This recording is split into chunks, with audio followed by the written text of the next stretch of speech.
Saya punya seorang santri, dia baru pulang dari Solo, Jawa Tengah. Sebelum berangkat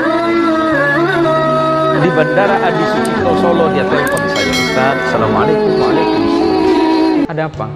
Doanya Ustaz, sebentar lagi saya mau pulang, saya arah Pontianak, saya mau berangkat dari Solo, Ustaz. Bandara Ahmad Yani Solo. Kalau Sucipto itu kan di Jogja. Iya, mudah-mudahan perjalananmu diselamatkan oleh Allah. Ada apa? Iya, saya khawatir saja Ustaz, karena sepertinya cuacanya sangat buruk. Khawatir penerbangan ini Ustaz.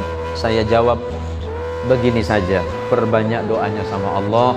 Jangan lupa engkau tawassulkan guru-gurumu yang bersambung langsung kepada Sayyiduna Muhammad sallallahu alaihi wasallam. Insya Allah perjalananmu selamat. Iya Ustaz, doakan saya. Dari mulai terbang, dari mulai berangkat dari bandara, cuaca sungguh sangat tidak mendukung. Sampai penerbangan mengatakan, pilot pesawat sudah mengingatkan kepada seluruh penumpang untuk memperbanyak doa kepada Allah. Pesawat kemudian dalam keadaan turbulensi. Apa itu turbulensi? Bergoyang karena angin yang sangat luar biasa. Semua dalam kondisi yang sangat panik. Yang satu murid saya ini berusaha untuk tenang, tetapi di tengah ketenangannya itu dia selalu berdoa dan berzikir kepada Allah dan senantiasa bertawajjuh kepada guru thariqahnya. Dia tidak merasakan turbulensi. Ketika orang lain dalam keadaan panik, ketika orang-orang berteriak dalam pesawat mengucapkan kalimat Astaghfirullahaladzim, Allahu Akbar, la ilaha illallah, murid saya itu tidak. Dia tetap tenang. Kenapa dia tenang? Karena dia tidak merasa berada di dalam pesawat. Dia merasa berada di hadapan gurunya sedang bertawajjuh. Ketika orang lain menangis karena ketakutan, si murid yang satu ini menangis karena bahagia. Karena walaupun dia berada di dalam pesawat, dia seakan-akan sedang bertawajjuh kepada gurunya. Di dalam tawajjuhnya dia seakan-akan mendengarkan gurunya berpesan kepada dirinya, "Nak, jangan lupa sedekahmu. Engkau senang bersedekah, perbanyaklah sedekahmu. Sebutkan atas nama orang tua dan guru-gurumu dalam sedekahmu." Dalam keadaan itu kemudian dia berkata dalam hatinya, "Ya Allah, saya dan istri saya bawa uang."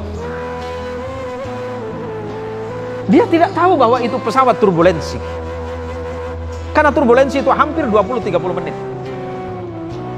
Dia berkata dalam hatinya, "Ya Allah, nanti setelah saya turun, saya kumpulkan anak-anak yatim, saya kumpulkan fakir miskin, dan sebagian dari uang yang saya miliki itu milik mereka, ya Allah." Terus dia berfatihah. Selesai berfatihah tidak berapa lama kemudian pesawat dalam keadaan normal kembali.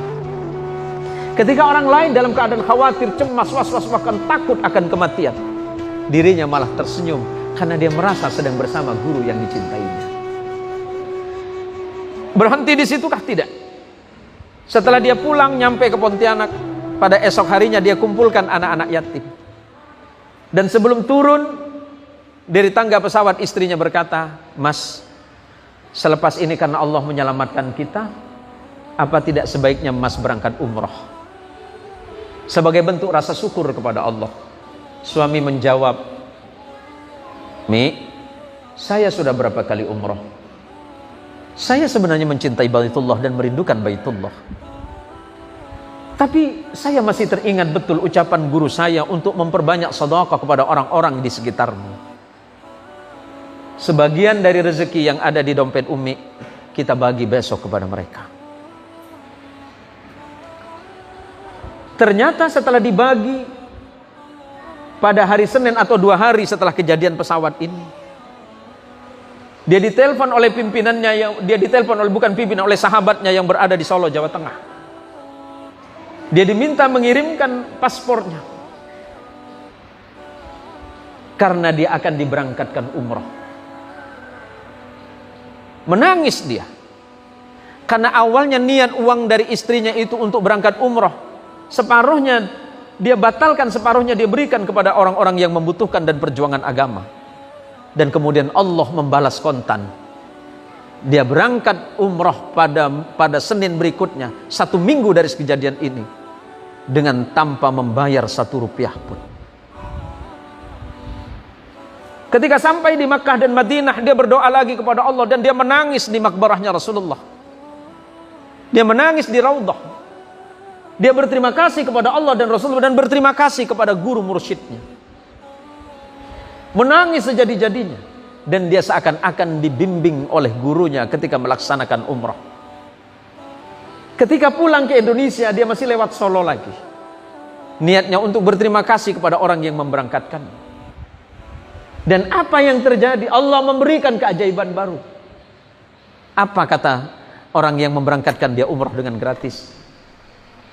Mas, siapkan periksa kesehatan sampean kembali.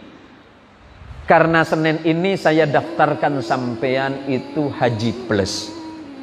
Subhanallah walhamdulillah wala ilaha illallah wallahu akbar. Berangkat umroh gratis, berangkat haji plus dengan nilai 200 juta. Padahal yang dia keluarkan hanya sekitar 20 juta. Apa yang mau saya sampaikan?